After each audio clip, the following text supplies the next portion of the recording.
Thank you.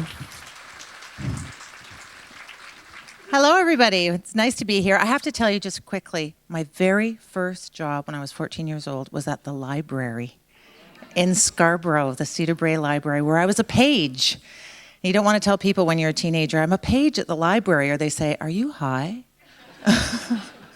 Anyway, I'm very happy tonight to introduce Kevin. Kevin I met, I guess, almost 5 years ago when he came to the very first audition we held for Dragons. You know, pitchers don't only audition to be on the show. The Dragons had to audition to win their chairs.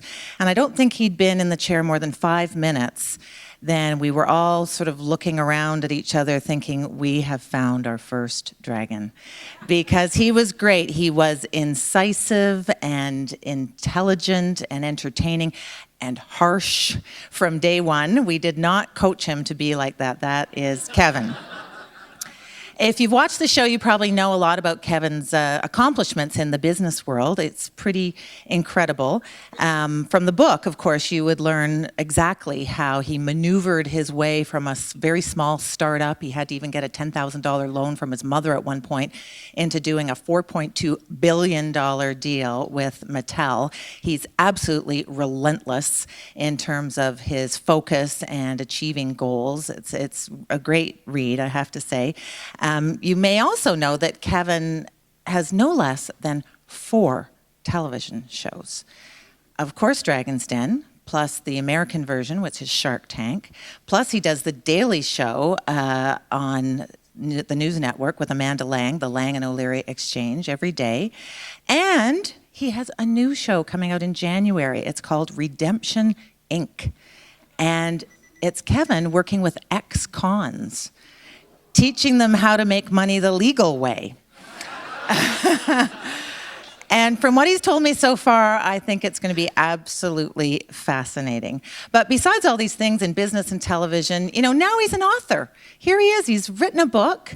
And it's not his only creative pursuit, I have to tell you. If you've watched the show, you may also know Kevin is very musical. He loves music. He once told me, actually, on Lang and O'Leary, that the book that influenced him the most was John Lennon's book. He loves music. He plays the guitar himself extremely well. He made documentaries. He's got all sorts of talents, but I shouldn't really go on and tell you how great he is because I'm sure he'd rather tell you that himself. Ladies and gentlemen, Kevin O'Leary.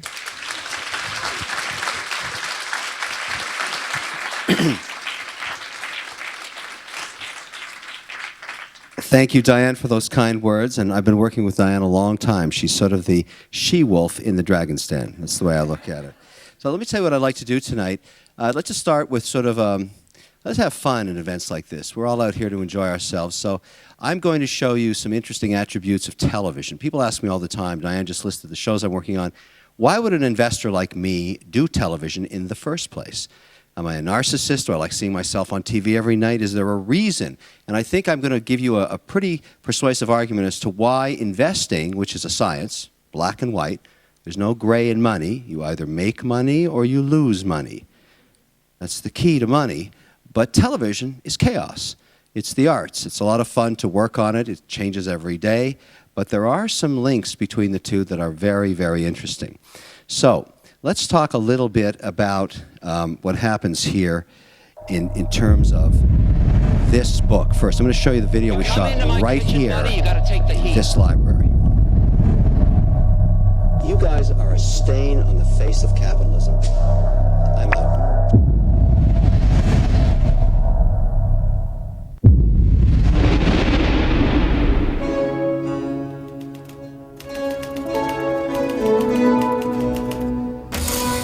It was a dark and stormy night. Competitors lurked everywhere, and I had to take them out. Too soft. Competitors were everywhere, and I had to crush them like the cockroaches they were. I had to obliterate them. I had to annihilate them. I had to pour boiling oil over them. I had to kill them all. Now that's more like it. I'm writing this book about money and how I turned a few $1,000s into $1 billion empire. And now you can too. I'll also reveal my softer side. Scratch that. I'm not going to do that.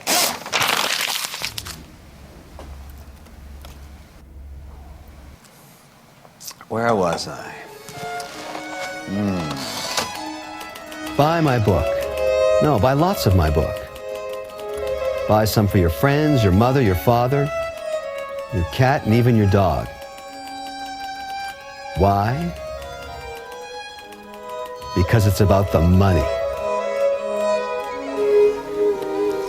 And ain't that the cold, hard truth?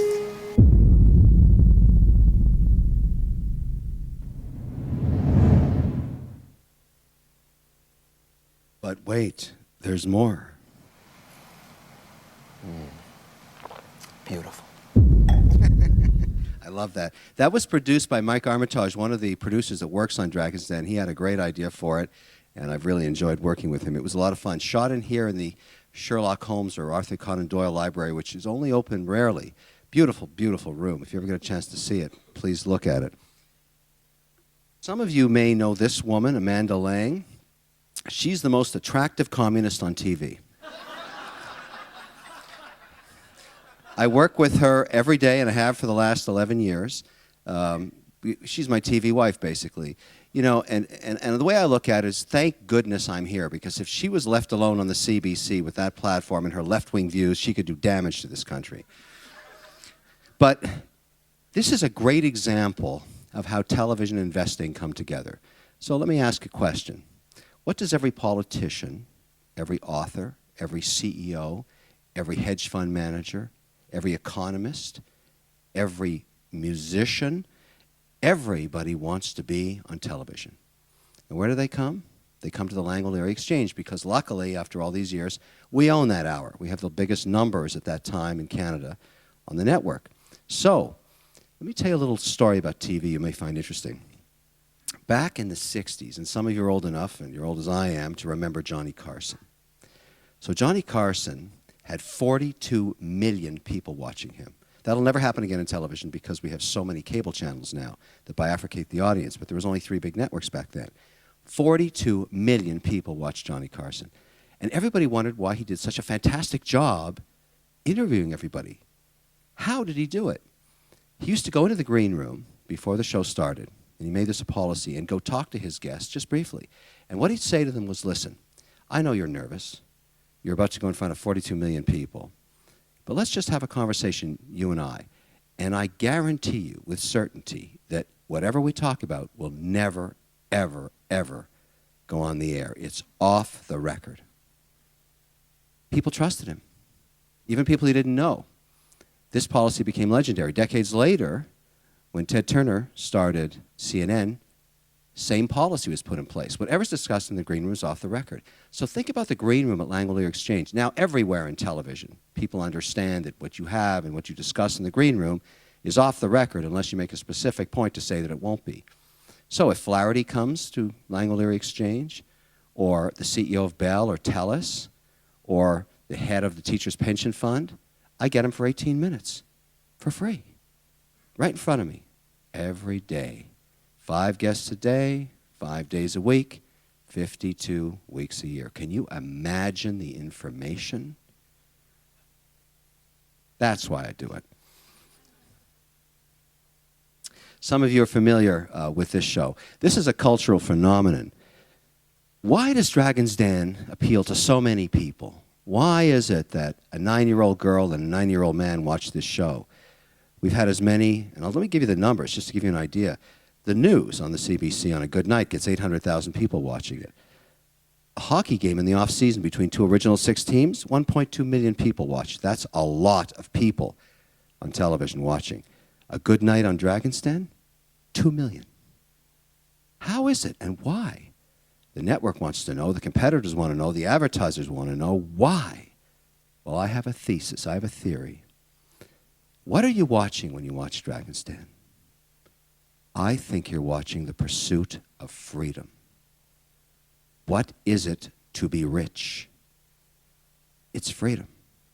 What's the purpose of money? To be free. Even a 9-year-old girl understands that. The pursuit of wealth is the most noble enterprise on earth. Not because of money, because of freedom.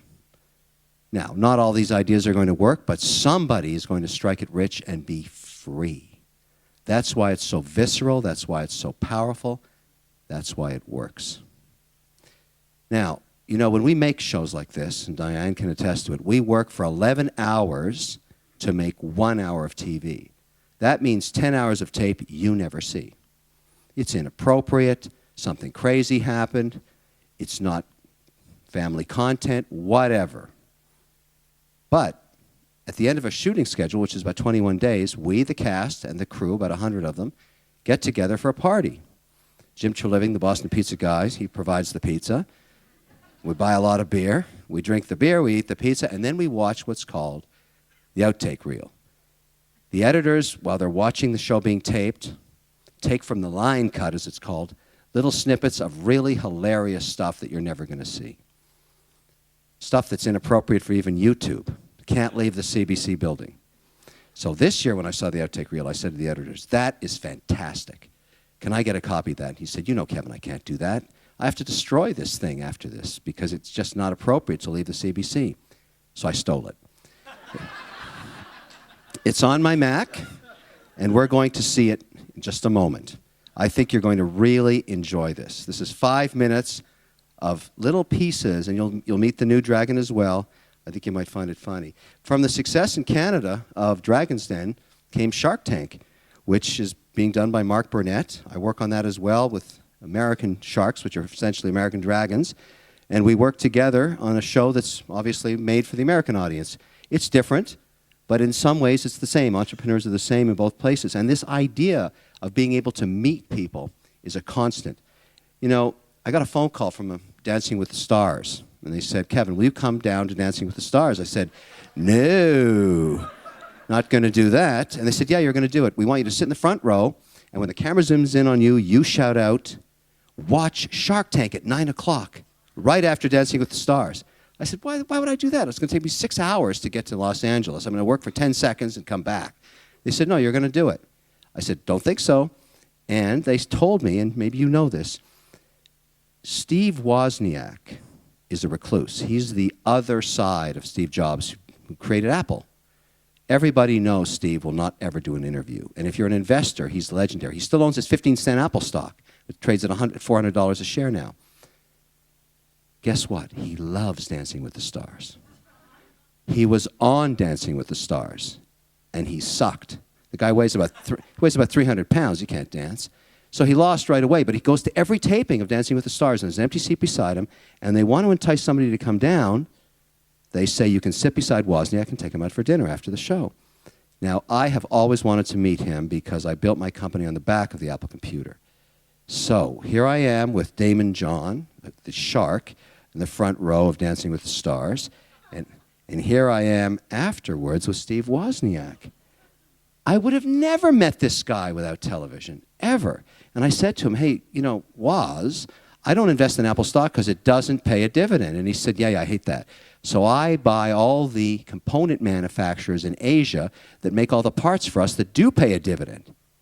I said, hey, can you email me that list? He said, sure. Now, I own them, and so do the guys who invest in O'Leary funds. I would have never known that had I not met this guy. So the value of television goes on. And for my son, this is Gonzo. Loves Gonzo. What's Gonzo doing at Dancing with the Stars? He knows that 21 million people watch Dancing with the Stars, and he's promoting his new Muppet movie. So let's have a look at this year's outtake reel of Dragon's Den. This is the new cast. Bruce Croxon is our new dragon. He's the guy that founded Lava Life. We call him Dr. Love. All right? Enjoy this. 5, 4, 3, 2, 1, bring him out. Hello, dragons. Holy crap! Does it taste like crap? You feel a lot of saliva. And even distribution. Oh! Love it. The actual juice in their restaurant. Still smells bad, huh? I don't You know what? I'm maybe still I'm the getting only guy that has a bad the Oda palate, but I lawnmower really in here. like it. My butt, looking at me. Big butt, little butt, wiggly butt, and jiggly butt. I want to swim through the sea with Arlene. I want to frolic in the forest with Kevin. Big butts, little butts, wiggly butts, and jiggly butts. Big butts, little Don't butts, quit pedaling. wiggly butts, and jiggly butts. What an attractive group of women. We're the Fine Ladies and we're here to say, please don't break your wind our way. Ahoy, matey! Bow wow, meow meow. Bow wow wow, meow meow meow. A doggy and a cat in love.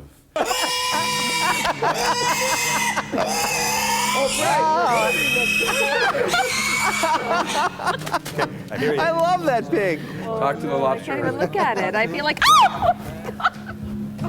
Bow wow. this all show I'm works. asking. Go ahead, ask You're the question. asking, go ahead, ask your question. Oh my God. Here's what I want to do. If I gave you more money, Yes. if I gave you 100,000, could I get 10%? I'm in. I'd like to do it. If Jim can get there, I'll be there. What do you say, Jim? What say ye? I'm not going to bring Dick all to this thing. You know what? I don't bring Dick to the table. I bring 333,000 of those little dicks to the table. That's what I'm bringing to the table. I'll get that one out of there. I don't bring anything but I don't bring. I can't do it. Robert, are you in or out? I'm hoping to be out, Jim. Robert, you're actually not out. You're still in. It's 2 balls. While I reload, Arlene. Give me all your money or she's Arlene, going to I'll get save it. We could do a spin-off from the Dragons Den called the Cougars Den. Yes, sir. I ripped my pants.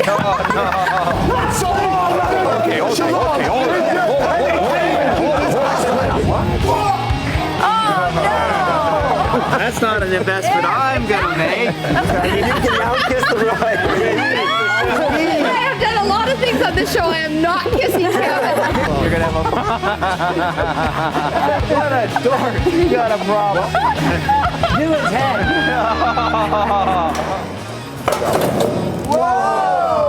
Do it again. Zowie, you want to keep your weenie away from that. You just walk around. Use the post. Stay actually a little bit more beside you. I kind of like this. The guys are all following me. It's really great. Oh. I love to go a dorking. Wherever I go, they call me a dork. Ooh, and it can be a very... I'll save you. I'll save you. I don't know what it is you're selling, but I like it. Go over there. Hey, So, Ed, thank you very much, but I think we're not needed here anymore. very much we're for your all out. Arlene looks like a wet rat. Oh my God. Oh, and the Juiceless Challenge is on its way. Both cans are open. Wow. You got, oh my goodness. here. Perfect. Hey, where'd he go? I'm a dork. Kevin, I have some advice for you. Yes. Give me this. Give him Go the sit dog. down. Some people say you can't come back after being torn apart by a dragon's attack. The whole thing is, let's get naked. Just kidding. Oh, come I'm sorry, on, Arlene. Bill. Robert, Kevin, Jim, and Arlene. I wasn't here. My name's Bruce. Welcome, Bruce. Good to meet Welcome, Bruce. Just give us your wallets and we'll triple that green. 3, 2, 1, go. A second chance. Last chance to advance. Unbelievable. Like, this is a real deal. Love you guys. This is fantastic. I'll put my offer up. If whoever wants to come in, great. If not, I'll do it on my own. I'll give you your $500K for 50%. We're going to be partners, okay? I'll do the 50,000 for 40%. I would do 200 for 25%. I'm only giving you 40% in order to compete with them. Sure. I'm going to make you an offer of $50,000 or 75%. The offer I'd be prepared to make would be to give you your 125K. I'm going to need 40% of the company. Wow. You really undercut these two. They're full of shit, okay? I know you guys like to have fun. I really do. But I want to make you some money. Ex-member of the Royal Canadian Mounted Police, come with me. Thank you. It's an escort out. You just helped out. That's it. Together eventually. See you in the third chance. I think Jim should do that more often. God, we had to bring in the heavies. Oh, that's good. That's Time to go.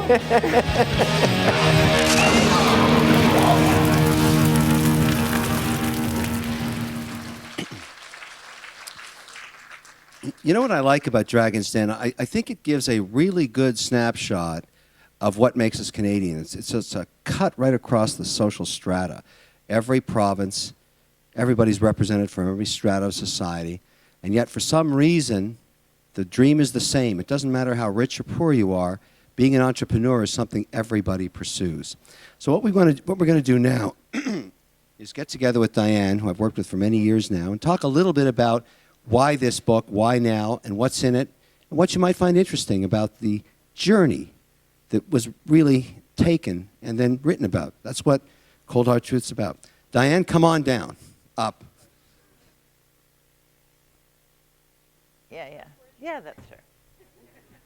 Are our mics working now? Hello? Anybody? Yes, okay. Oh, that was fun seeing all those crazy moments again, Kevin. You were part of it. Yes, sort of, off screen at that point. All right, so this is our library interview. Yes. I have to start by asking you, are you aware that people borrow books from libraries for free? How do you make any money doing that?